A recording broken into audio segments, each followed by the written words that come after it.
60 seconds of pain for 3 hours of pleasure. I am back with the cold showers this morning. Are you? They're good. They are really good, man. They're so much better than caffeine, but I can only do it like this time of year because when it's wintertime, that's not in the equation. But I would suggest just trying again. I did this last year and it's great. It's great once you can get past that 60 seconds, but you just turn the faucet all the way to as cold as it gets. You can't go any further and then jump in there. Don't think too much about it. Go in there for 60 seconds, set your watch to it, and then get out of there as fast as you can because it sucks. And then it keeps you like on this sort of adrenaline high for like 2.5, 3 hours. It works. I'll give you that. The results of it definitely work, but that's a long 60 seconds. It is. I that week I did it. I couldn't do it anymore, but I do want it to start again. Didn't you do the ice bath when we did the ice bath challenge for like 12 minutes? I did. I was motivated by a day off. Yeah, I'm going to do this and do it with no day off in sight. Absolutely not. He's saying 60 seconds is a long time. I did it this morning and I was checking my watch at 30. And then I thought maybe it just stopped at 45, so I checked it again. It is a long 60 seconds, long man. 60. But it's worth doing. Yeah, it's worth it, for sure. Is. All right, Kristen, so Bart put you in an uncomfortable situation the last couple of days. Well, I am torn because I don't disagree, but my server heart was like, oh, this just feels so wrong. Because when you get service that you feel is deserving of no tip, it's like, as a former server, that battle in your head of like, no, like, you know, you try to come up with every excuse in the book as to why, you know, service was bad, so you're still going to leave a tip. But my husband had zero chill while we were on vacation, and we had a meal that, to be honest, was not deserving of a tip. It just, it wasn't. What was wrong? So, we were at a nice resort. It wasn't like a break at the bank resort, but it was still a nice resort. So we splurged a little bit for our family vacation. This was in the Keys? This was in Marathon, Florida. And the place was gorgeous. There were a couple of hiccups out the gate, but other than that, we were having a fantastic stay. And they had just added a new sushi restaurant to the resort. Now, if you've ever stayed at a resort, you know food is typically hit or miss. Either it's typically not like great. You need to get off the resort in order to experience like really good food. And you know it from the first meal. Yes. Because it's pretty consistent. Yep. Yeah. So, you know, so the food here, it wasn't bad. I mean, it wasn't anything like extraordinary, but I mean, for resort food, we were happy so far. And you had to make a reservation at like the main restaurant, which we did not because, you know, I'm not eating and paying like that much every single night. So we're like, we'll just pop over to the sushi restaurant, right? Oh, sushi is not the kind of thing you want to gamble with, though. Yes, very true. So we show up and there's only like 2 other tables seated. And again, dude, you're paying for the view of this place. Like, it's right there on the water. It's gorgeous. Your toes are in the sand. And like, it's just, it's one of those things. So we sit down, and our server from breakfast was also our server at the sushi joint. And I was like, okay. And she was sweet, but homegirl was non-existent. Like, she sat us. Somebody came much later to get a drink order. And I keep in mind, too, like when you're at a tropical location, they're on island time. So everything's going to take a little longer, which is difficult when you have a toddler, because if you're going out to dinner with a toddler, dude, you got a hard 45. Like, you got to get in and get out because they lose patience fast. So this meal dragged on for what felt like an eternity. And we never saw her again till the end of the meal. Like, she came, she got the drink order, and she was gone. Like, there was other people working. She was more like a hostess than a server. It felt like, yeah. And so, like, our food came, we had no silverware. So we actually had to go walk ourselves to the hostess stand and like grab silverware and bring it to the table. You know, no, get off my back, whatever. But the tipping point for my husband... So the non-tipping point. The non-tipping point for my husband. So we ordered some ramen for Jimmy because he loves noodles, right? And he eats ramen. We go to some, cool little ramen joints in and around Atlanta. And this ramen came out, and like the food again took forever, and it shouldn't have. It came out it was still kind of in the block form. No. Oh, yeah. No, it was instant ramen. It 1,000. Y'all, listen, and I lived off this stuff in college. A good, like, instant ramen with a grilled cheese, that was my jam in college. So, yeah, like, I stirred it up, and it was cooked, but you could tell, like, no, this was, like, and the sodium in that, and Bart was, like, the fact that our child was eating it, he was so upset. And he's very particular about what Jimmy eats as far as chemicals go and stuff like that. And ramen's not the best anyway because, it's just noodles and broth, but whatever. So it's instant ramen. There's no doubt in my mind. Would you like to know what this resort charged for the kids' instant ramen? I'm going to go $15.99. You're going too high. I was going to say 10. $10. $10. That's crazy. For a 25-cent ramen, and they charged us $10. And they couldn't even be bothered to break up the block. No, man, it was cooked. Wow. But it was still like in block form, which is how you knew it was. That's how you know. The noodles were al dente. That's how you're supposed to cook them. So it's literally a brick. Yeah. It's a noodle. It's a noodle brick. Again, it was cooked, but they just didn't bother. As soon as they put it down, Bart and I looked at each other, and I'm like, "Oh my God, they're serving our kid instant ramen." That is so lazy. It was crazy. And then the check. I mean, Bart almost walked up and left. And I was like, "Stay," because Jimmy was done. Mm-hmm. So I took Jimmy, and we went back to the room. And that's when my husband informed me when he got back to the room. He's like, there was no way I was tipping on that meal. Because the pot stickers we got, it was very apparent that those were bought in the frozen section of a grocery store and were just pan-seared. It was honestly, I don't want to call it an atrocious meal, but it was not good. And again, the service was so bad. But when I tell you, I still feel so horrible. And I can picture that woman's face and just imagining like getting the bill and seeing no tip on there. And I was just like, I actually thought about going back and leaving something, but Bart was adamant. As a server, though, if you know you did bad service, is it not obvious that you would get no tip? Not to them. Yeah, right. You just show up, right? Yeah. The tipping culture in this country is really out of hand. And the guilt that goes along with it is out of hand also, right? Like you guys have informed me. I didn't realize this about tipping. I just thought now I ask the question based on what you guys have told me. I'll ask the server, who does this tip go to, right? In your case here, the service was bad from the beginning to the end, so it doesn't matter. No. Everybody gets zero, right? But now I ask, who's getting this tip to the server? Because you just never know who in that restaurant is getting the money, right? Is it going right back into the owner's hands, or is the server actually getting the tip? When I was in Anguilla, it took me a couple of places to realize that they had a 20% service fee on the bill that did not go to the server at all. So we're signing away thinking like, oh, that's the 20% that goes to the, and it took someone to tell me like, we don't get any of that. Right. That's why I ask now. And here's another one that they're starting to do that I saw at a restaurant. I caught it at a restaurant a couple of weeks ago. The bill comes and it says, this is your bill amount if you tip 25%. But they don't even give you like other options. So you have to do the backwards math from the total if you don't want to tip 25%. Wow. Something funny that happened this past weekend too, when we went to Atlanta Motor Speedway, I went up to concessions and got 5 waters and 4 cookies, right? Yep. That was it. 5 waters, 4 cookies. Tap my thing. He filled it. He tipped himself. What? Oh, no, you did not. That's crazy. No, he did. Because the thing was sitting there, and I had filled out one before. And so at least there, it started like at 15, 20, and 25 or something like that. But again, 5 waters, 4 cookies at the concession stand. Waters were $5 a pop. Cookies were $5 a pop. Like it was exorbitant. You were like, it was like supply and demand mentality as it happens at a stadium. But I went to like pay or whatever, and he just went do and like did it himself, and I was like, wait, what just happened here? We could do these for days. I was in Miami for the Atlanta United game last year, and I went to a dude that was behind one of those big bins with the ice in it, and it's just the beers are inside of it. Canned beers are inside of it. So I pay for 2 beers. He reaches in, he gives them to me, and then I use the credit card, and it was asking me for a tip. All this dude did was reach down into the bin, grabbed a beer, and gave it to me.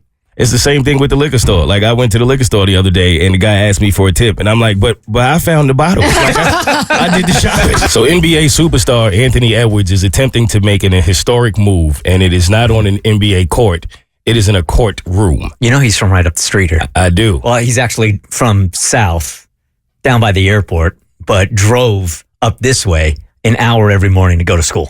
And unfortunately, that's not why he's in the headlines, nor is it for his incredible NBA talent, but I will tell you why he isn't. So NBA superstar Anthony Edwards should have been a hometown hero for us. And he still can be, but he's got some work to do. He's becoming like the face of the NBA, and that's what you're about to tell us. Right. Going to change that. Right, because he's a beast, man. He's an incredible basketball player, and he was on his way to becoming the face of the NBA until he ran into some defense that was off the court from a woman named Aisha Howard. And so things you should know and why this is important is because, well, for one, Anthony Edwards is 23 years old, and he has had 3 children with 3 different women since 2023. Oh, he's busy. He's active. He is definitely active. And Aisha Howard is now the alleged 4th baby mother that he is now going to have since 2023 as well.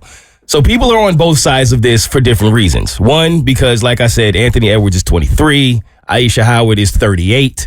And they are having an alleged child together. Now, there were some text messages that Aisha Howard released to the public where Anthony Edwards was clearly saying, I do not want this child, and we need to do whatever we need to do.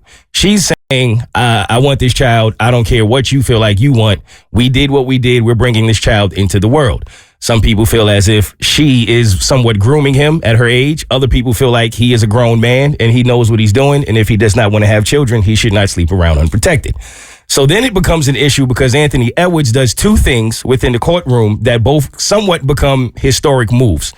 The first one, he filed with the court once Aisha Howard did determine that the child is indeed his. The child is, I believe, 6 months old now, and it's his child, right? So she goes to court to try to file for child support.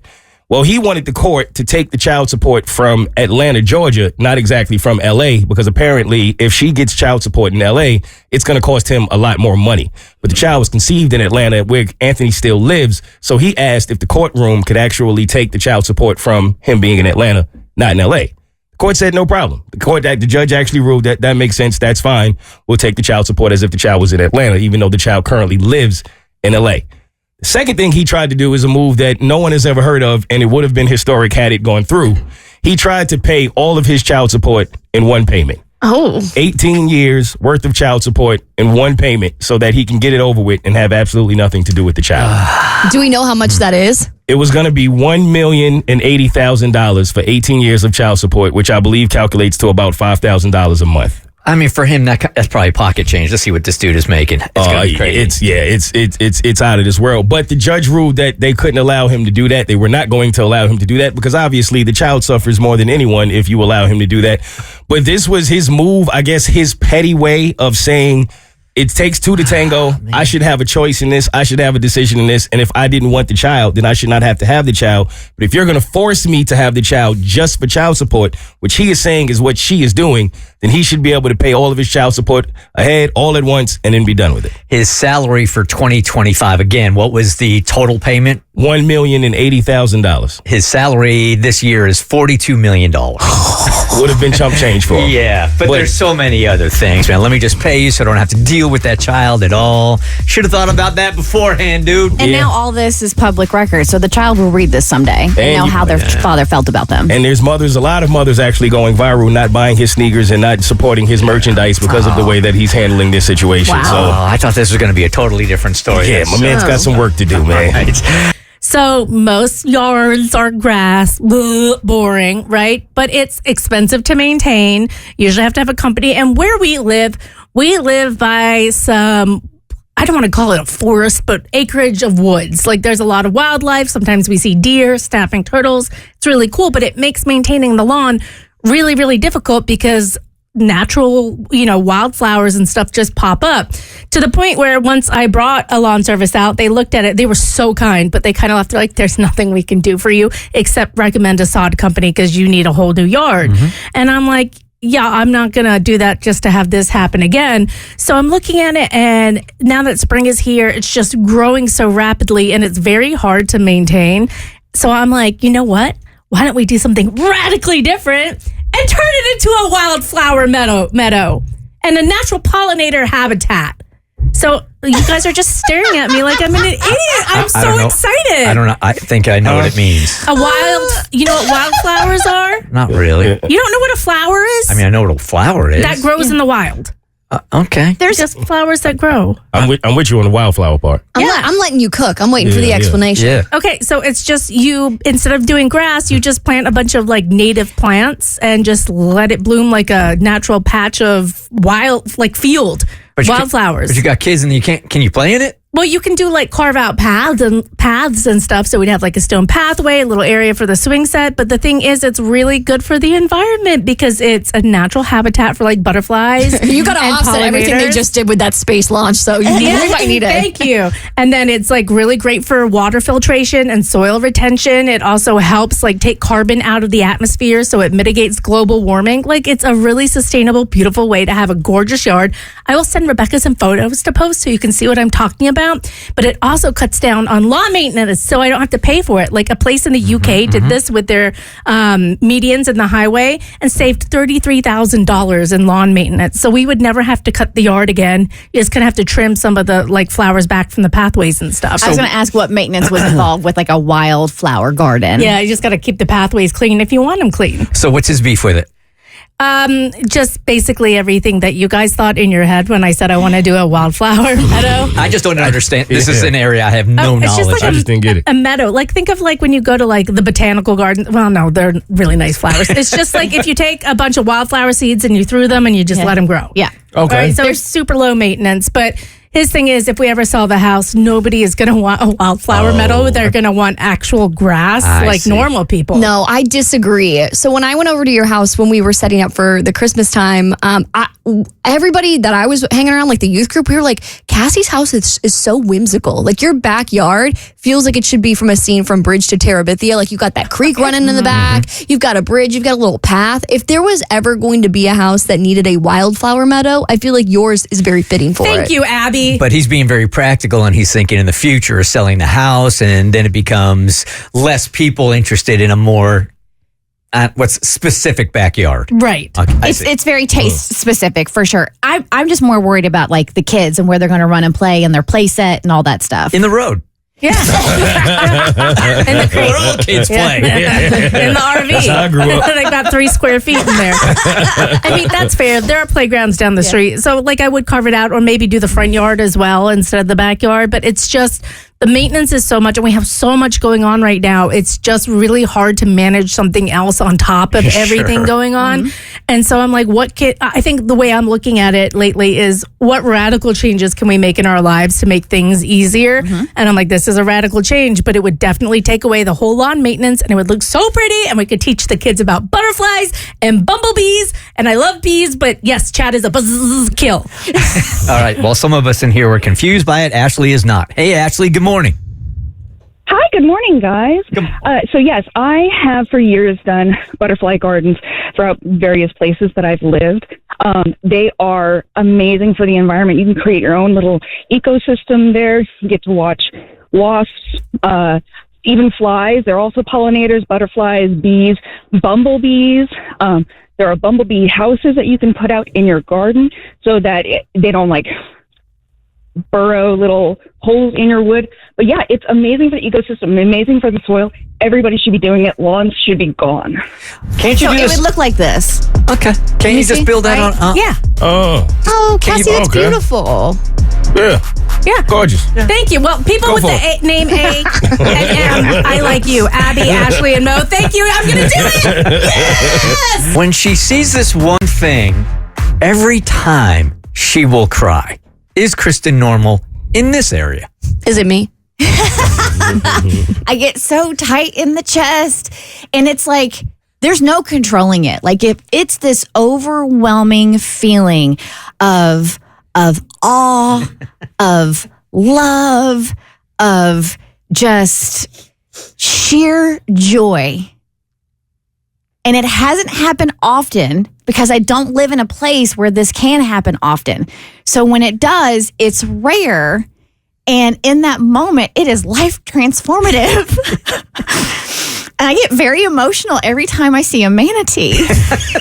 And I need to explain, okay? I need to explain. And because this was a surprise manatee. Like it wasn't like I was going to like a manatee sanctuary or I was seeking out a manatee. The manatee sought me out. Sure and did. it felt very destined. That was you, huh? Uh-huh. Okay. It did. So we went to the Keys for spring break. Look, I'm holding my heart because I'm never going to forget our moment together. So we flew down to the Keys and we were staying at this resort. And as I told you earlier, the food was kind of meh. So we left the resort to go find some good seafood, right? Because you would think you would find good seafood in the Keys. A place that serves fresh manatee. No, absolutely not. Hold up, humanity. So we go to this place called Castaway, right? And it's a dive, it's a hole in the wall. Like we were in the Florida Keys trailer park of all trailer parks. We were driving and I'm like, I don't know who recommended this, but Sounds perfect. this is so sketch, right? So we almost went to one other restaurant because the area was like so sketch. We almost went to a different restaurant and I was like, no, just there's a spot, just park so we can get out so I can get some freaking peel and eat shrimp. All right. So like, let's just go. So we park and, we go into the restaurant. And again, it's like kind of a divey restaurant, but there's a bunch of people in there. All right, cool. And then they take us outside because I asked if we could sit outside, even though it had been a little rainy. It was a drizzly day. We had gone to the turtle hospital earlier and seen all the hurt turtles.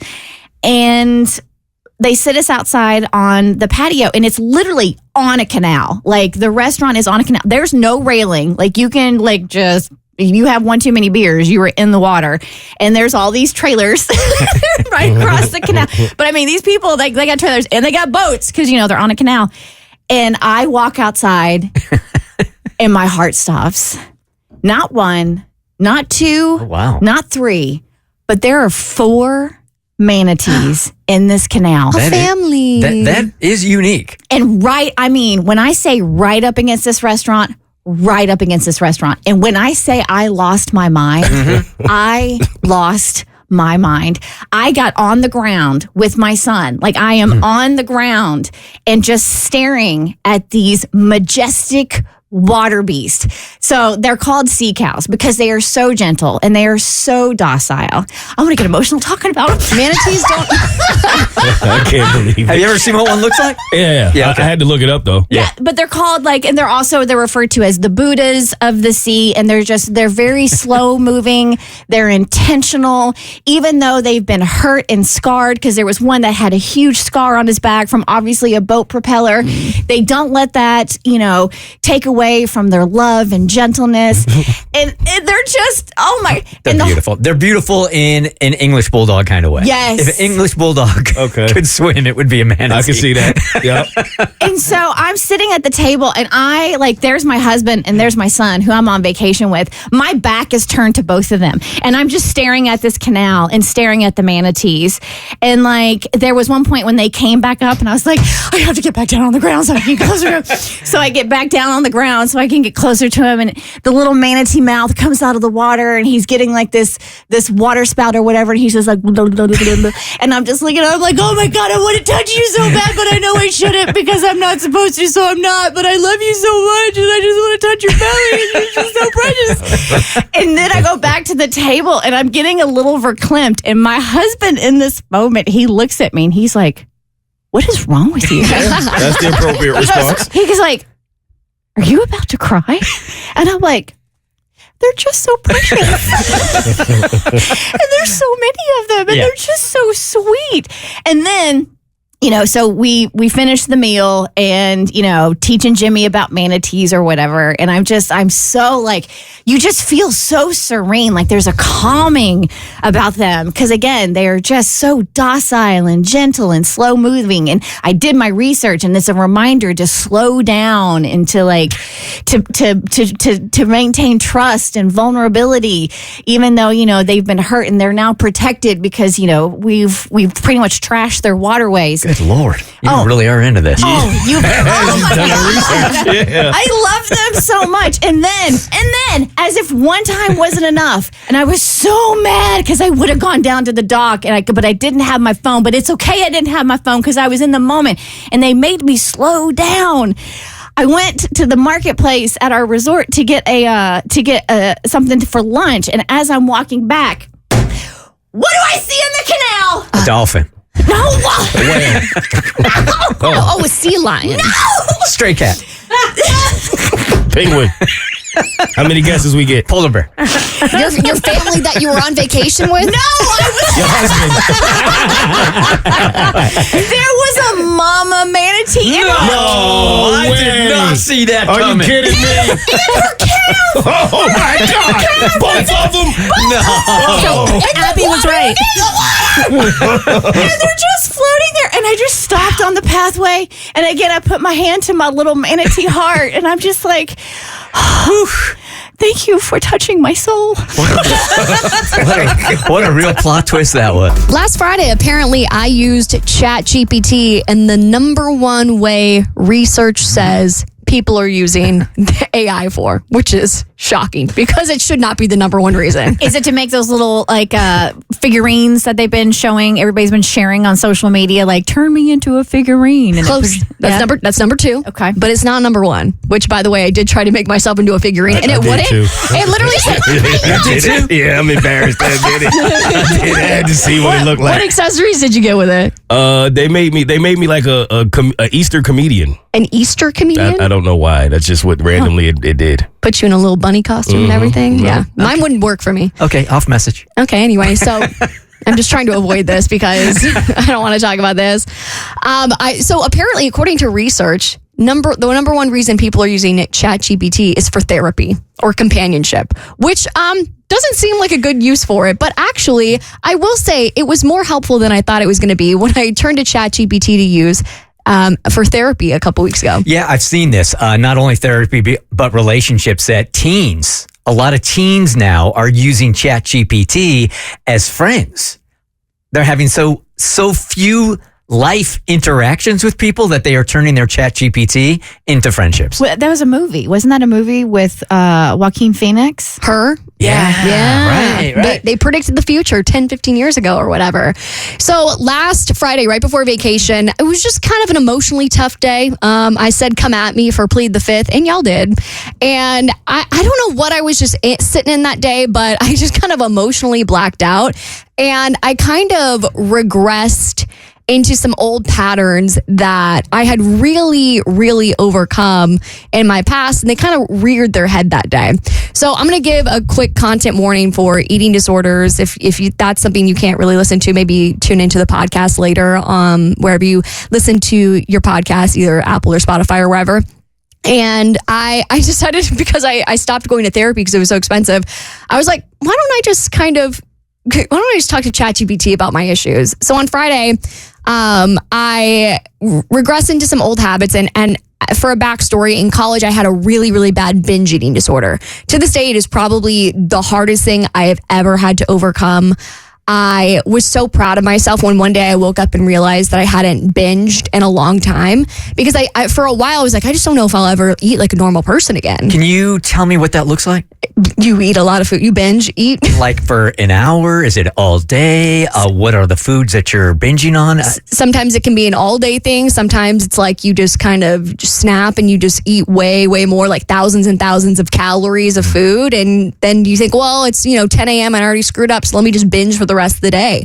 And it was really tough. And I gained a lot of weight from it unintentionally, and I couldn't get out of that eating pattern. And it took me a while just to eat like a normal person. And the way I overcame that disorder was basically just realizing, my body responds well when I just eat like a normal person. And if I just indulge normally and I eat normal portions, I feel better and I look better, and my life is just overall more fulfilling.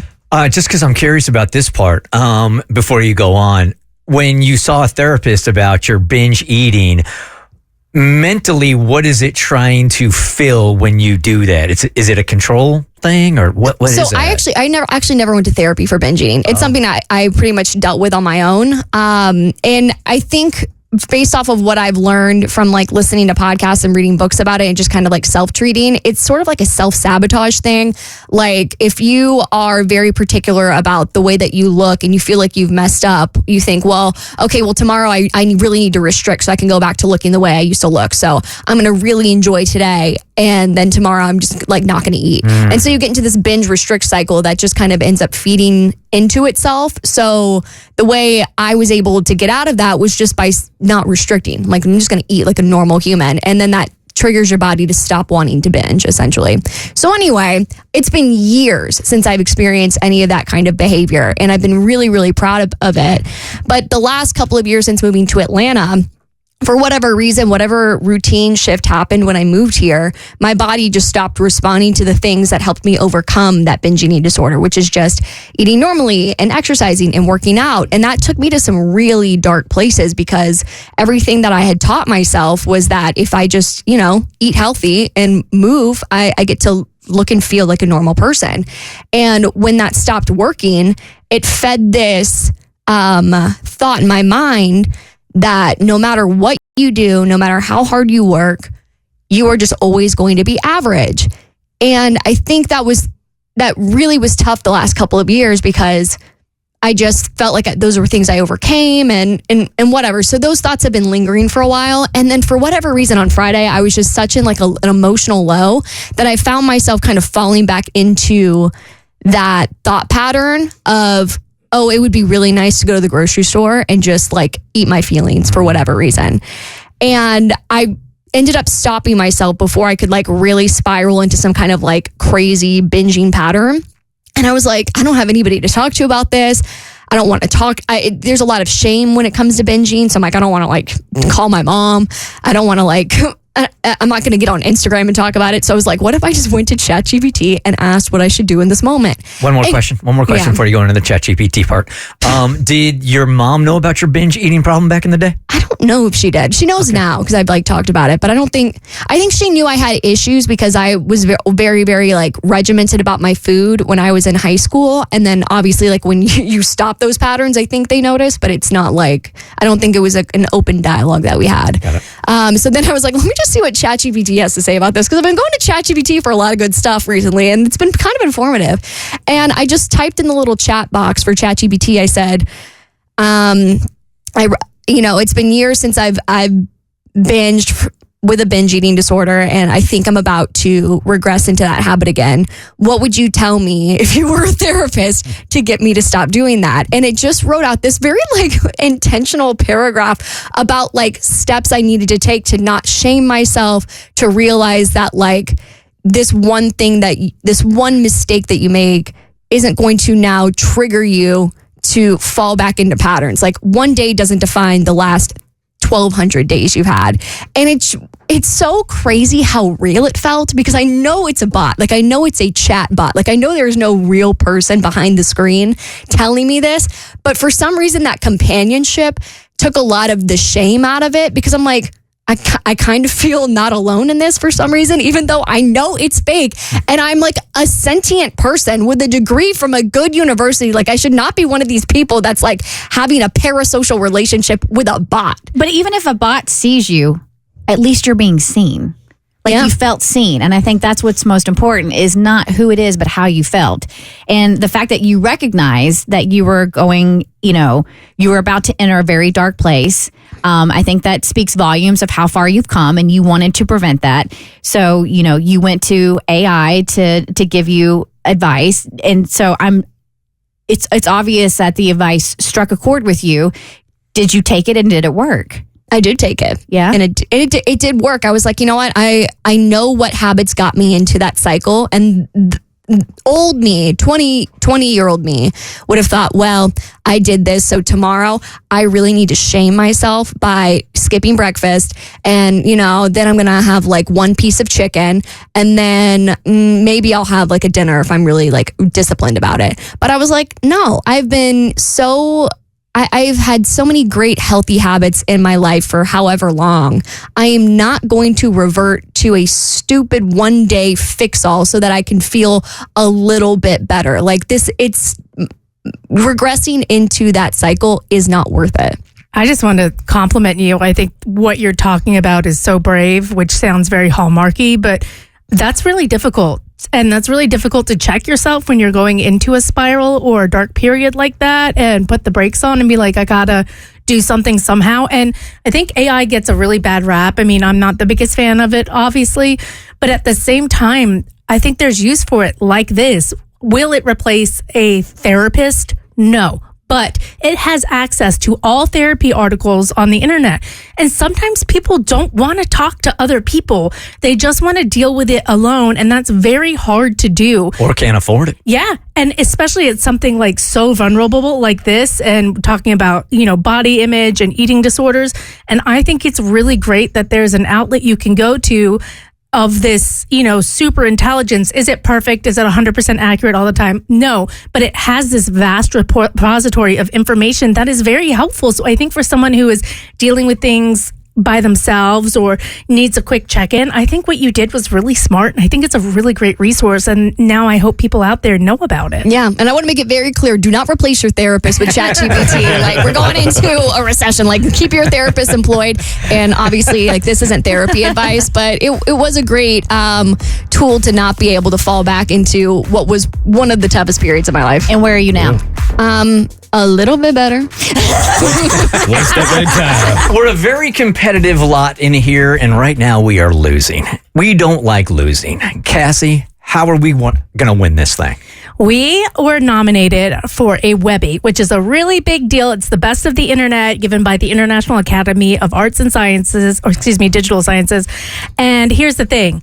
We need votes in order to win it because we're up against some stiff competition. So long story short, we need you to go vote because we're basically up against like Obama's campaign and a journalist on the ground in Gaza. And they're going to win the Editor's Choice Webbies, obviously, because that's journalism, TM. And we're fun. So would really just love you to go vote for us. But past Webby winners have been like Taylor Swift, Conan O'Brien, Jimmy Fallon. Like, it's a really big deal. And basically it honors the best of the internet. So whether it's a website or a viral ad campaign or, in our case, a podcast. So we would really love you to go vote. You can only vote once.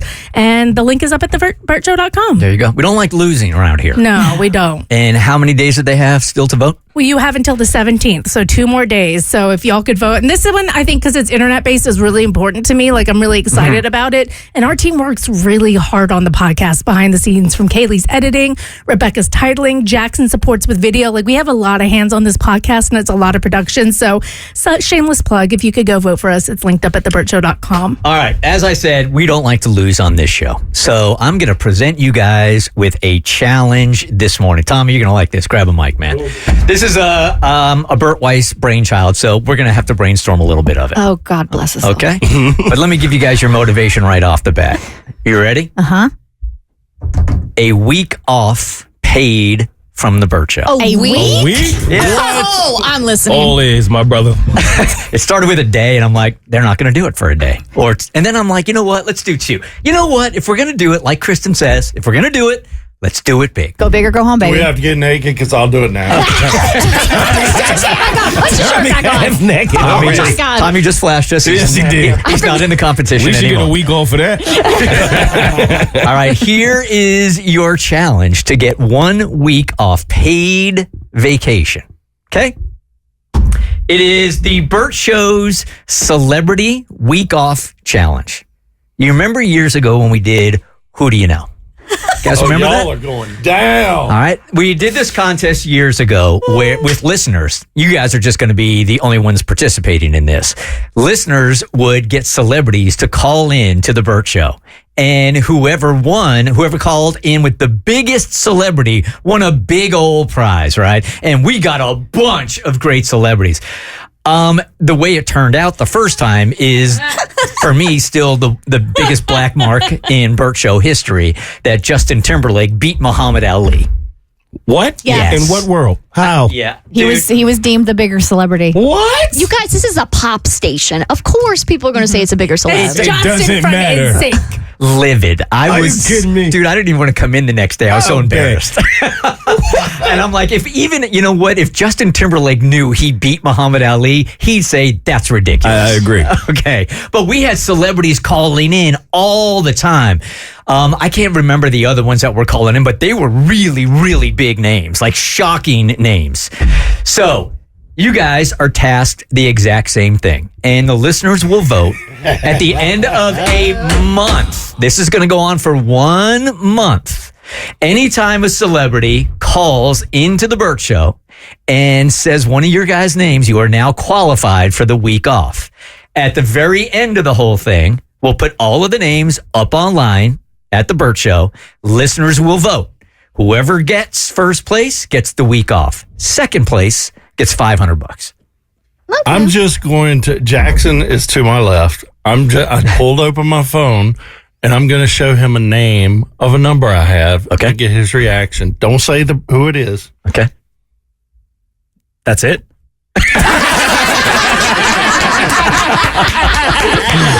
Well played. Now, Tommy probably does have the upper hand here because he's been a producer for 130 years. Yep. So he's probably got Charlie Chaplin in there. But The one I showed him is an older person. That's serious. All right. But a legend. So, look, the beauty of doing this now, way better than when we did it back in the past, is that now we have social media. You can reach out directly to the celebrity and make your pitch, or you could do it to their reps, or a listener might know somebody that will hit you up in a DM going, hey, you guys, I want to let you know, I know Michelle Obama, and they'll help you out. All right. But whoever has the biggest celebrity in 1 month, which means the last day for people to call in, I believe, is the 16th. And then they'll vote over the weekend. And then when we come back in on Monday, we will know who won. All right? Got it. I think everybody's up for the challenge, man. You guys good? That's a good one. You guys good? All right, like you already know, is it Chris Tucker? Tracy Morgan. Tracy Morgan, that's right. We all have somebody probably. Nah, I'm screwed. Yeah, no. We all have somebody. No. Niall's not returning my phone calls. Yeah, Adam Levine probably not returning your my phone calls. He hung up on you. I mean, there's so many people I cannot have call in, if that counts. All right, now we'll talk more about it off the air, but it has to be in the spirit of what we're doing. So it can't be like, look, it can't be like some lame celebrity just for the sake of a celebrity and there's only one on the list and you get the week off. It has to be a big name. Okay. Okay? Mm-hmm. We good? Got it. Yep. Are you excited? Yep. Challenge accepted. You got 1 month. So, oh yeah. Oh yeah, wait, bring the bed down. Bring the bed down. Because it's a hassle for celebrities to call, and the timing of it sometimes is all jacked up. Anytime a celebrity calls into the show, we could be in the middle of doing anything, any conversation. Once that hotline goes off, Katie will play this. Okay, that is the way that the Bert Show fam will know that we have a celebrity on the line. What was that sound again, Katie? All right. Ain't nobody going to call into the show with us playing stuff. All right, it's Fire. for 1 week paid vacation, and it starts right now. Okay. All right. They're a hardcore bunch, and they are very vocal, and they told me how disappointed they were with me on Instagram yesterday. And I'm talking about those of you that love Severance. Jeez, you were on top of me, man. I retired from that show. I gave it a good try. I've seen the critics saying how fantastic it is. I've had close friends of mine, similar in personality, say, oh my God, this might be the greatest show of all time. So I had to watch it. I gave it 4 or 5 episodes, blah. So I gave up on it. And I said that yesterday, and I got beat up online in my DMs. How dare you? But what it has done is, as I have retired from that, opened me up to other shows that I have absolutely fallen in love with. I will give you a couple. Okay. I love family mafia shows. Love them. too. You do too? Mm-hmm. Have you been watching Mobland? I was going to start it, but when I saw it only was a couple episodes, I stopped because I hate waiting. Okay. Oh, because you want the whole thing out so you can just digest I like it the all in binge. one sitting. It's Pierce Bronson. Is that his name in it? It's really, really good. It looks good. Is it good? If you like that kind of genre, right? The rest of us, The Last of Us, I'm sorry. The Last of Us started this week also. So I saw first episode last night. In love with that show. But again, I'm like Mo. I'm going to wait for a couple episodes because the cliffhangers, that show is so good. I know. And so I need a couple of episodes to be able to satiate my need. I don't have that kind of patience, man. I need the dopamine hit on a weekly, right? But it is disappointing every week to go, I got to wait another week for a show. And the one that has really captured my heart, thank you to Abby for suggesting it, is Love on the Spectrum. Oh my God, this show is so fantastic. And if you aren't watching it, you want to kind of give what the synopsis is? Yeah, it's kind of like a documentary style reality show following a group of young adults who are on the autism spectrum, and it follows them on their dating journey to find love. And it is so wholesome and sweet and just really, really joyful to watch. It's just really light. And I feel like that's what a lot of people need right now. It's just something light and fun to watch. I need specific shows to watch while I'm working out and doing cardio, and this is perfect. It's really, really perfect. Because I'm engaged in it, I'm watching it. There's no other distractions except me trying not to die. So Connor's mom, Connor is from Atlanta, and his mom Lise called into the show yesterday. So sweet. Which gave me further motivation to watch it. So there's an episode, episode 3 from this season, where they're going out on dates. And I want to play 2 clips for you, because one was just so funny to me.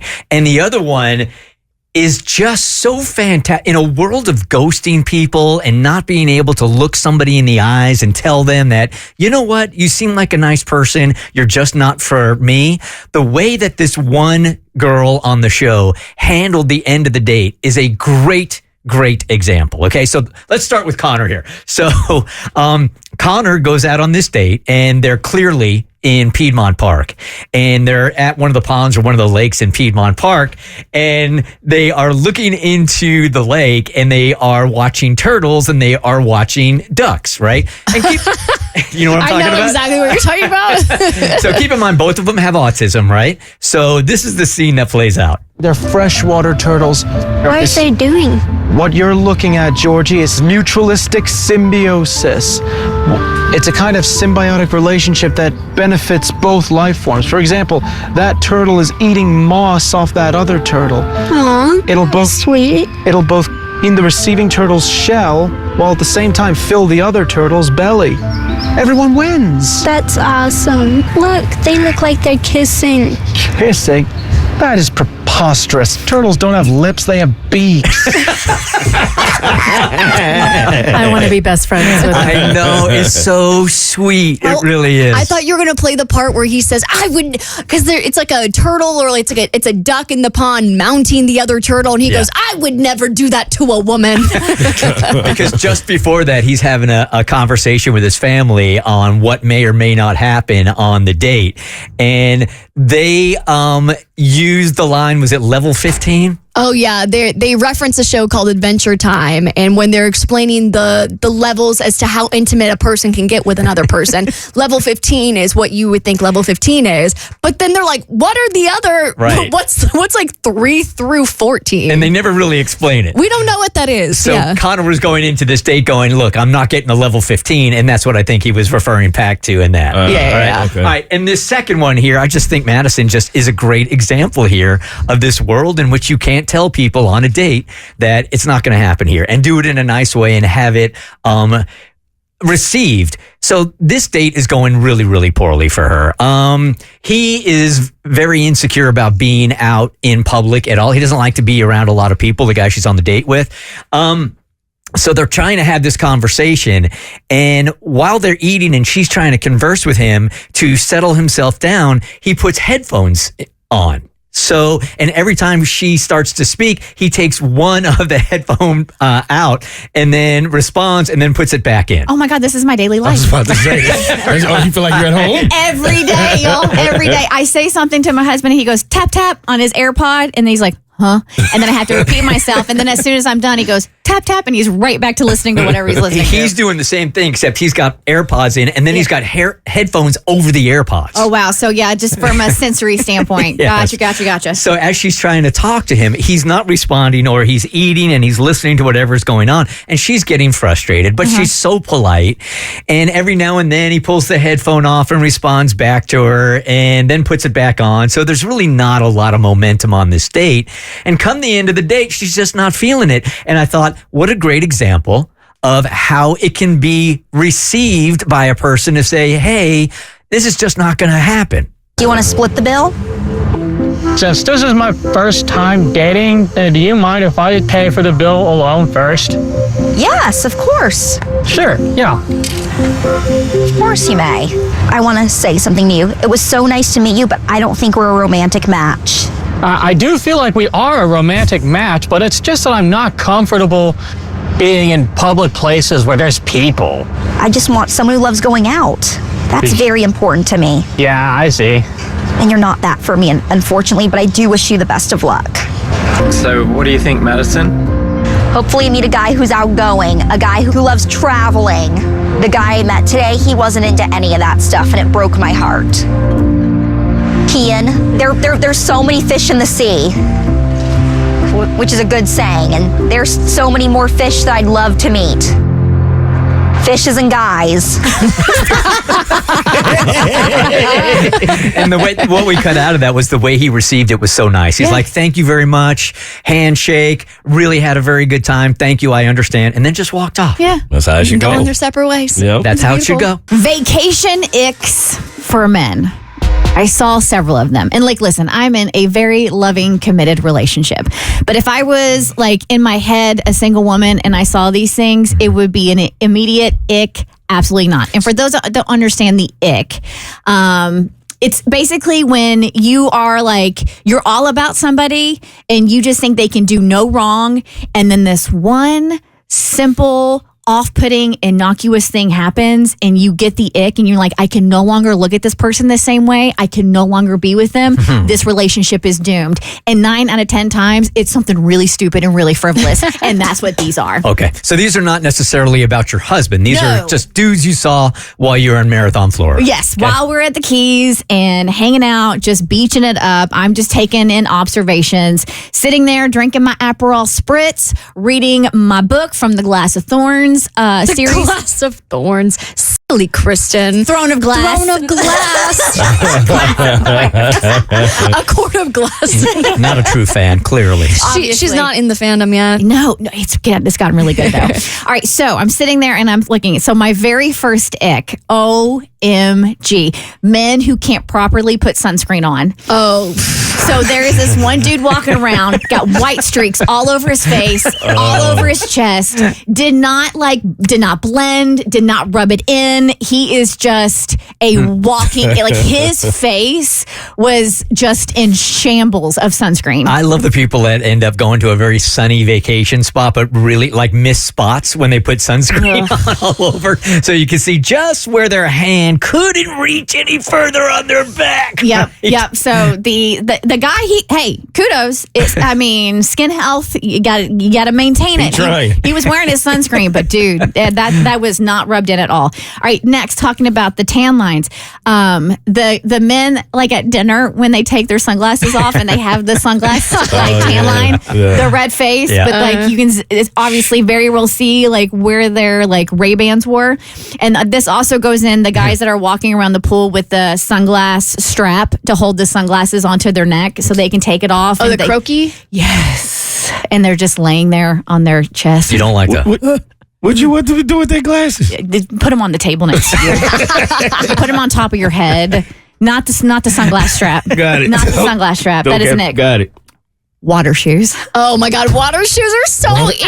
Are these the water socks we used to call them? Do you wear water shoes? I might have had a water shoe on a time or two. That's shocking to me. Well, if you're Only going on excursions. Only if I'm going on an excursion. If you're going to go into the water where there are a whole bunch of rocks and stuff like that, acceptable. But if you're walking around the resort in them or around the pool, never. This beach, and I put that in quotations that we had, there were no rocks to be had. If you're wearing water shoes, shoes, it's so you don't step on a hermit crab. Like, no, I don't think so. All right. Then moving on to the airport, walking barefoot through TSA is so, yeah. It is, but we have to do that sometimes, man. you bring socks. You wear socks. Unless you wear you're wearing flip flops to the airport. You shouldn't do that. You need to wear shoes and socks, Okay. not wear flip flops. When you are walking barefoot through TSA, that gives major ick. I've been there because I'm a TSA pre-check girly, so I don't ever have to worry about this. And then, like, sometimes when you have to go through with your friends through the general line. I'm pretty sure the bottom of my feet look like the bottom of Britney Spears' feet when I'm walking through TSA. You've done it in the bathroom. Dude. That's worse than TSA. So that's so ick. And the last one I have for you, and I saw this after we had landed back in Atlanta. We're at baggage claim. I'm sitting there. Bart had to take Jimmy to go pee-pee. So I'm the one pulling the luggage off. And watching dudes struggle to get their luggage off the baggage carousel is such an ick. It's so bad. I mean, this dude was like, he's trying to get his luggage off, and I'm just looking at him like, bless. ew. Bless. So bad. Yuck. Okay, so this one might have some layers here. I am intrigued. Jessica, she wants to call herself, and she's on the voice disguiser, and she's getting pregnant by a stranger. That we know. But now she's starting to see some red flags. Okay? Hey, Jessica. Hi, Bert. I love you guys. Thank you for talking to me. Thank you. This one's going to be strange, I think. Okay, so if the headline is I'm getting pregnant by a stranger, what's the origin story? Well, the origin story is I am getting up there in age, so I decided I'm going to have a baby by a stranger. I saw this guy, we met on a dating app, and he has the physical features that I would want my child to have. I mean, he's tall, he's 6'4", 5. Sorry, Bert. That's okay. I'm tall. You guys don't need to apologize for me for being short. He had nothing to do with it. My God. You know what? Organize a 5K for me. That's all I need. Mo's only 6'3". You want to apologize to him? Actually, yeah. Thank you. Go ahead. I'm also tall. I'm 5'8", 5'9" on a good day. I'm sorry. Sorry, Bert. She doubled down. He's athletic. I'm athletic. He's very intelligent. I consider myself very intelligent, and so yeah, I see a D1 scholar baby in my future. Okay, here, so you could have actually you actually could have continued to apologize to me. You're smart. Sorry, Bert. Athletic. I'm athletic. Sorry, Bert. All right, so you see this guy, and physically, he's everything that you would want in a future baby who is going to grow up to be a man or woman. Yes, exactly. But I do not want to be with him at all. And what can you explain why you don't want to be with him? I just noticed some things about him that I've dealt with in previous relationships that I'm just not trying to deal with at this point in my life. Okay, all right. So, yeah, I could just tell he's just going to be a headache as far as being in a relationship. But give me the baby. Give me that baby.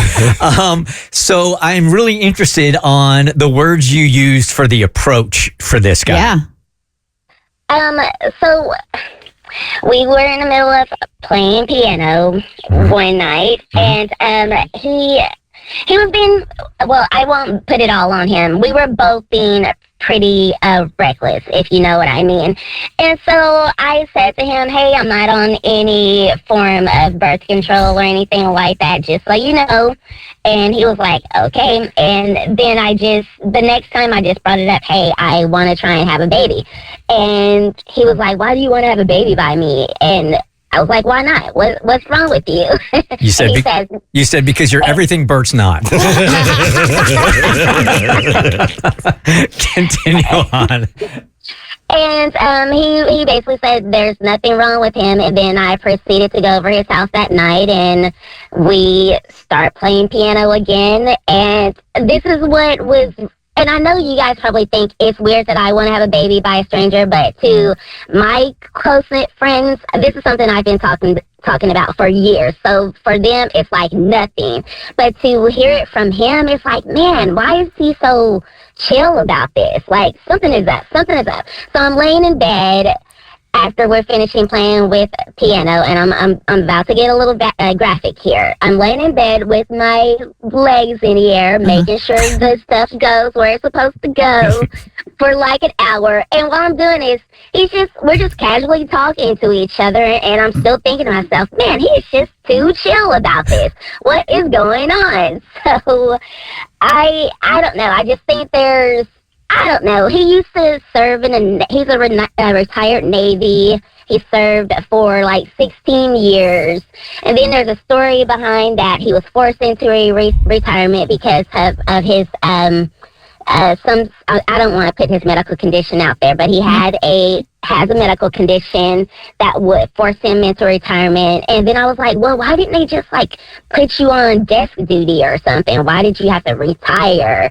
And then the way he lives, he doesn't live like how someone who served in the military lives. Now, I know the economy is all over the place right now, but he he lives in like a townhome apartment duplex. Nothing wrong with that. It's not the best, and it's not in the best neighborhood. And when I first went over there, he didn't have like any furniture or he didn't have any appliances or anything like that. It was almost like he just moved there, and it wasn't in the best condition. But he also has a lot of pets, so I'm thinking maybe that's why he lives here. But like, why don't you own a house, my guy? Like, what's going on here? Like, his stories aren't.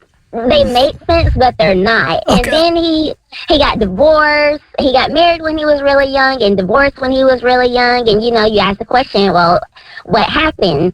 And he said she just left for no reason. And I'm like, oh, my God. They never just leave for no reason. So what happened? What did you do? And he said, nothing. I just came home one day and all of her stuff was gone. And I'm like, yeah, no. Okay. All right. Hold on. We got questions. Yeah, Jessica. So, but why does any of this matter if you're just using him as a sperm donor? Well, you also have to remember here because, yeah, you're looking at it physically, what you can see on the outside, but DNA is DNA. There's a lot of stuff in there that you don't know you're getting.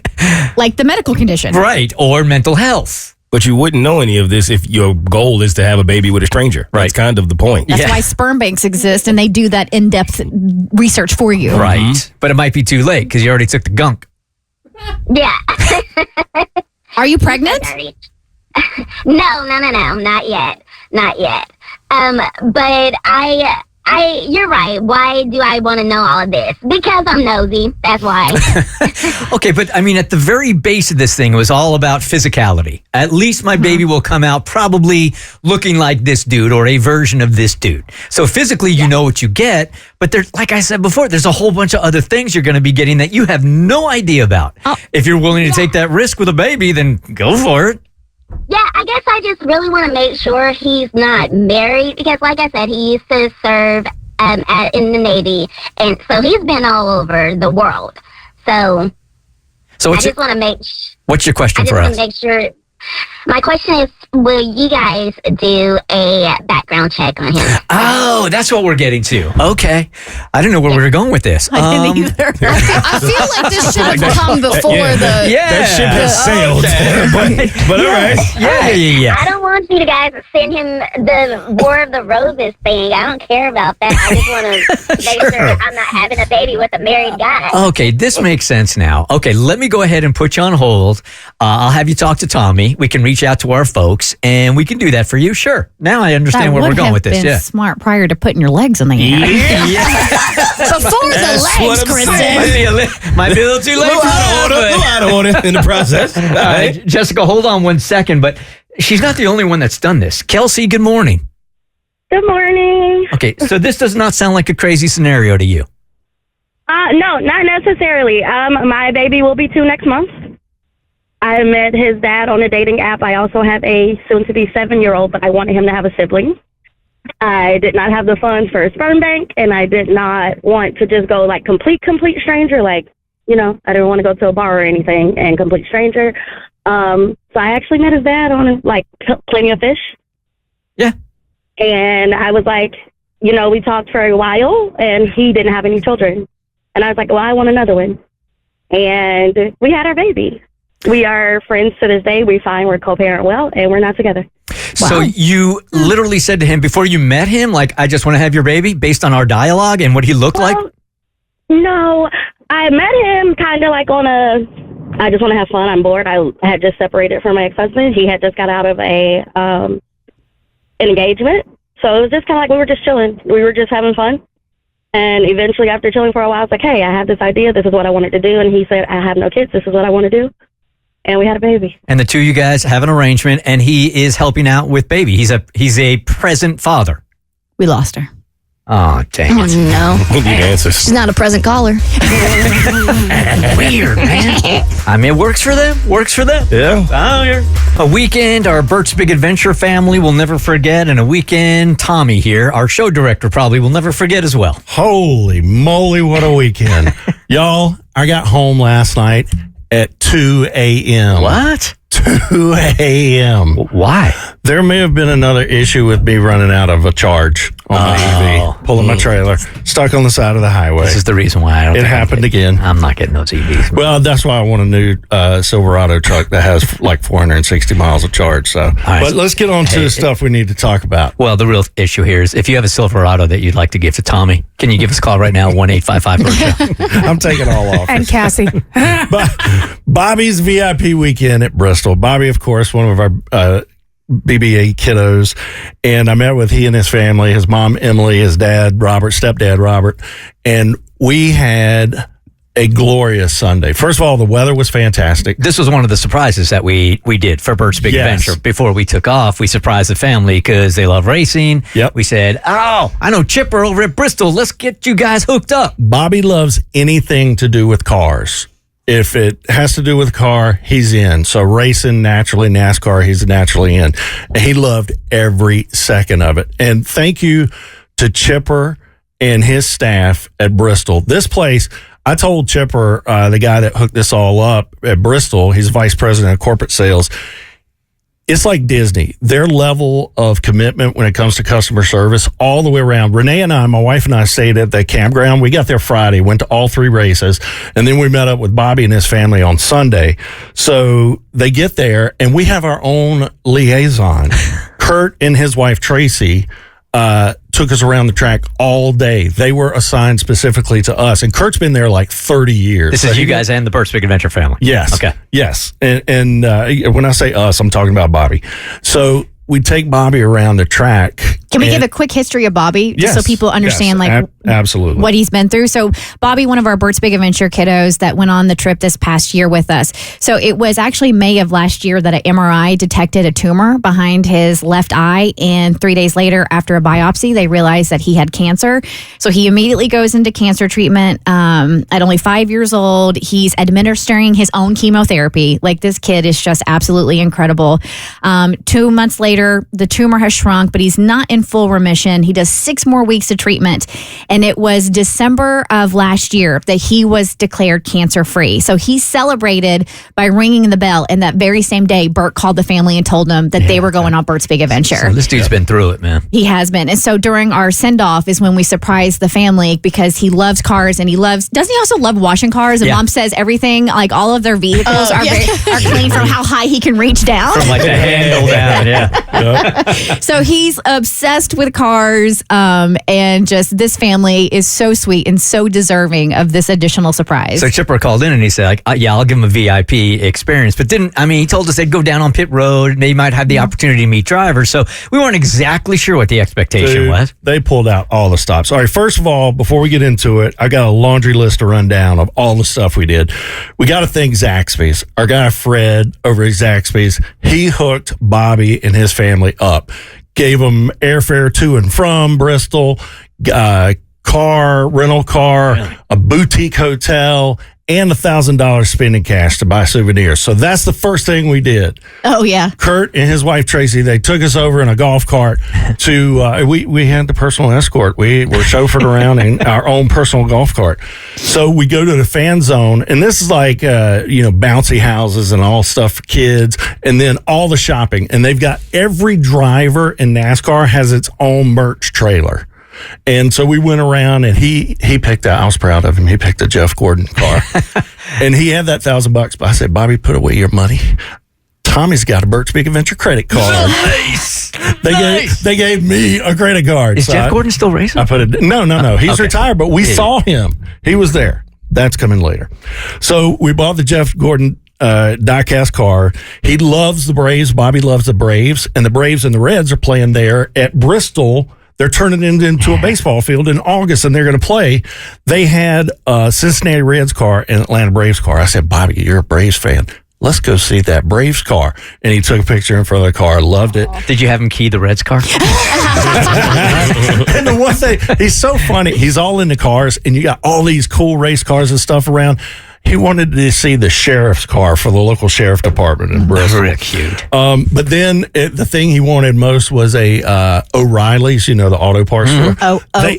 O'Reilly's. Auto parts. Yep. So they have these cardboard helmets we saw kids walking around with, and we had to find one of those for him. So he had his Atlanta Braves hat under the helmet. So we're walking around like that. So then we go from there, and we go to the garage and pits, because Bobby was hooked up with garage and pit passes. And we're going through, looking at all the cars, picking up. They have little standees of picture cards of all the drivers. He got every one of those.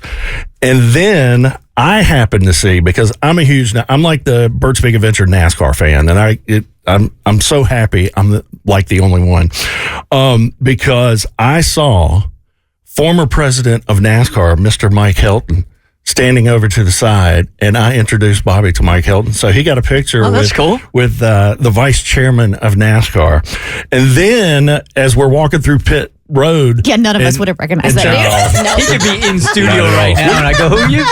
Are you a new sales guy? We go way back. I met him in Talladega on the infield one time, took a picture with him. But anyway, then we get an official tour of number 10, Ty Dillon's hauler, where you go in, and this is where the pit crew hangs out and where everything's organized. And on the top of these haulers, they have a backup car on top of the hauler. They use every inch of space. And he had one of his crew members take us through, and Bobby got to peruse the health food drawer that they have. They have all these tool drawers, and one of them happens to be filled with candy. So he got to rob the candy stash. They took us back in the back where they have this little lounge and all these computers, high-tech computers, where they run stuff on the cars and stuff. So we got to do that. And then after that, I have worked at radio stations that were the NASCAR station, and I've got to work races, but I've never had this access before. Y'all, we went to the drivers meeting before, and every driver is there. All like 39 that ran in the race on Sunday. They all, from the NASCAR officials, are starting to get all the instructions and directions about the race and stuff like that. I promise not to hit you if you promise not to hit me. No, they don't really talk like that, but the NASCAR guys just keep taking left turns. Like, nobody go right. So everybody just keep going left. So Bobby is meeting drivers in there. How incredible. That is dope, and also Johnny Bench, he was the Grand Marshal. He is a Hall of Fame baseball player from the Cincinnati Reds. He was like a 14-time All-Star. It's crazy. So then, right after that, they do the driver introductions. It's a huge production where it's like fireworks, music blaring, crowds going crazy, and the drivers are introduced one by one. Well, number 10, Ty Dillon, whose hauler we were hanging out with, Ty says, Bobby, why don't you come on out with me? Come on. So Ty brings his kid out in one hand, Bobby in the other. I got the goosebumps. And when I got it on video, and goes walking out, And Bobby but that kid is not shy. Not one bone in his body. He's like waving to everybody, smiling. It was awesome. So we did that, and then the race started. And then we're on the infield at that point. Did they let him drive? Was he in the race? No, not quite. But we started watching the race from turn 4. They have what's called the Sugarland Shine roof. Sugarland Shine's like a moonshine, one of the sponsors. And they have the Sugarland Shines roof on turn 4, where you stand on top of the building and you watch the race, and you can see the whole track all the way around. But it was a little loud, and at that point, we hadn't thought about getting Bobby those headphones to cover his ears, because little kids' ears are very sensitive.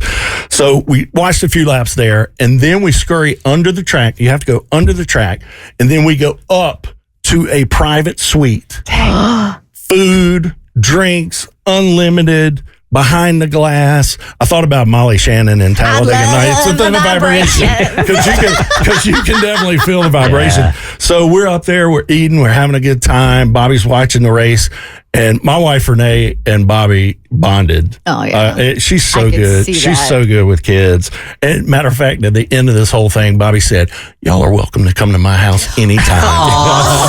But wait. Don't hit a tit. That's not it. Okay. After the race, y'all, we went to Victory Lane. No way. We were there when the car pulls up onto the checkered floor of Victory Lane. Kyle Larson, he won the Saturday night race and the Sunday, and he came in second on the truck race Friday night. So he kind of dominated all weekend. We sent the right guy. Yeah, we did. So we're up there. Jeff Gordon's there. The guys from Fox are there. Jamie McMurray and Chris, what's his face? The commentator from Fox. Chris Dude. And Chris Myers. So they were there. And we ended up, my mama called me and said, you were just on TV. No way! So evidently Bobby made it on TV. And then, so we're in Victory Lane. All the crazy stuff is going on. Is that where they drink the milk? That's Indy. Oh, sorry. That's Indy. But they'll be shaking. This is why I didn't go. They'll be shaking some kind of beverage and it's flying everywhere. Okay. So they have a humongous trophy. The family got to take a picture with the trophy. We took a picture with the winner and the crew chief, Kyle Larson and the crew chief. We took a picture. Then they present, because I don't know if you know this, Bristol is the last Coliseum, and they give all the winners of the race a sword, an actual like gladiator sword. And so we were up there taking a picture with them with that. And then they got hats from Food City 500. They were the sponsor of the race.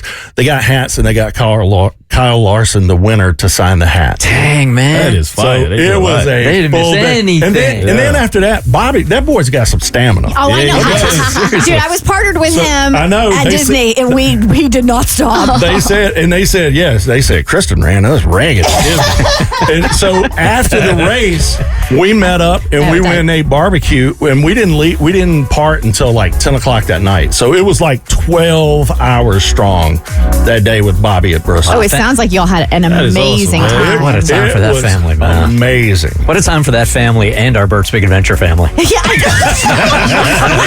What a great time for Tommy and Renee. And also Bobby, our Bert's Big Adventure family. Hey, big time thank you to Bristol, to Chipper, man. I mean, you talk about from top to bottom making that VIP. That's what we're all about. That was some red carpet through and through. Big time thank you to Bristol. You will never be more present to how completely unaware, unself-aware, not self-aware, not, and selfish people are than when you are traveling through an airport or on a plane. It's the worst. It really does. I mean, people stopping right in front of the escalator and they're on their phone so you can't get around. They have no spatial awareness whatsoever. I'm doing my best to raise a good human who has spatial awareness and who is kind and thoughtful while flying.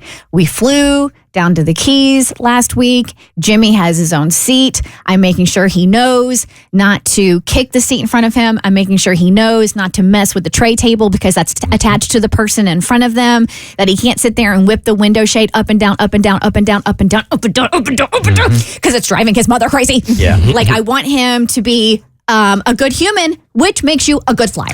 In my mind's eye, I literally pushed somebody down the escalator the other day at the airport that was quite literally on their phone in front of the only escalator that goes down. Uh-oh. So nobody could get to the escalator. That's where they decided to take the call. In my mind's eye, I pushed them down the escalator. And you didn't? I did not. Very proud of you for that, because 2 crimes against airplane nature were committed against me on my flight to Tampa last week. And I'm very upset by this. And I feel like we need to put out a PSA as to what each airplane seat dictates your responsibilities and privileges are, because I pay extra for a certain seat on the airplane because I like to enjoy the privileges that come with that extra $49.99. So this is a debate as old as the Wright brothers. Exactly. When they founded the beauty of flying, when they figured out the physics, they really should have put this in like the code book as well, because I like to choose the window seat. I like to have full control of the window. For me, I'm very sensitive to the light. I don't like to have it shining in my eyes. When you're literally closer to the sun than you will ever be when you're in an airplane. And the fact that some people like to have that window shade all the way up makes me angry. So I sit in the window seat. I pay that extra fee so I can have control of it. All right. Are we talking about the seats where you have like 1.5 windows, or is it just one window that you control? Because that half window one, that confuses me. Well, here's the thing. On this flight, I was in a seat where I actually had control of 2 full windows. I had 2 windows. This was a big responsibility. I had a big responsibility to pay to the rest of the people in the cabin to make sure that I had the right amount of dimming, just enough light to where it wasn't totally dark, but just enough to where it was like a pleasant ride. So I'm sitting there in my window seat. And of course, sitting next to me is a rather large man in the middle seat. I'm a little confused. I'm like, I don't know why you would choose this seat when you're like, a prominent sized man, but alas, this is a free country. You're allowed to choose the middle seat if you want both armrests. Those are your privileges and your responsibilities in that seat. So I'm sitting in my window seat, and this man immediately spreads his legs. Man spreads in the middle seat. And so now I've got to like crouch into the gross airplane wall so that my knees aren't just bumping into his for the entire flight. And not only that, upon takeoff, this man reaches across me. He does not. No way. And he opens up the window in broad daylight at 10:30 a.m. in Atlanta after we've taken off. He decides to open up the window and allow audacity. the audacity. It doesn't matter. It doesn't matter what time of day it is. You don't reach over somebody and mess with their window. Never. What did you do? The stank glare that I gave this man could have launched 1,000 ships. I looked at this man with full bee eyes and I didn't say anything, but everything I needed to say was within that gaze. You didn't adjust the window back to where the original position? Well, I struck the fear of God in him, and he immediately wiped it back down. That's even better. That is a good statement. Because I was big mad because this is a big pet peeve of mine, because I paid that $50 so I don't have to worry about whether or not I'm going to be blinded by the sun for the entire 2-hour flight. So I look at him, I give him the daggers, he looks at me, he crouches a little bit within himself. This 6'5" man is now terrified of me in my little window seat, and he immediately puts it back down, and we sat in uncomfortable silence, thankfully, for the rest of the flight. You need to teach a class in that look. Oh my God, I should. It's like just the stank glare. You do it real quick. You look them directly in the eyes. You tell yourself not to fear confrontation, because confrontation creates productivity, and that productivity produces that window shade going down. Hey.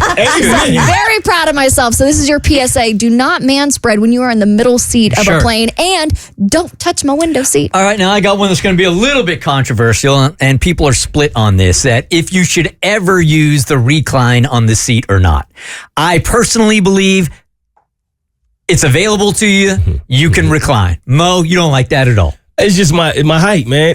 I look behind me. That's my only thing, right? Like, I will look behind me. If someone smaller is sitting behind me, I will recline. But if I look behind me and I see someone is 6'4", 6'5" behind me, I will not recline. So a lot of the time, people, and I don't even get mad that people recline. What tends to happen is people will attempt to recline and realize they can't, because my knee is there or my leg. Yeah. I can't move my leg. So that instead of them just looking and going, okay, you should have there's a rather large man behind me, let me relax.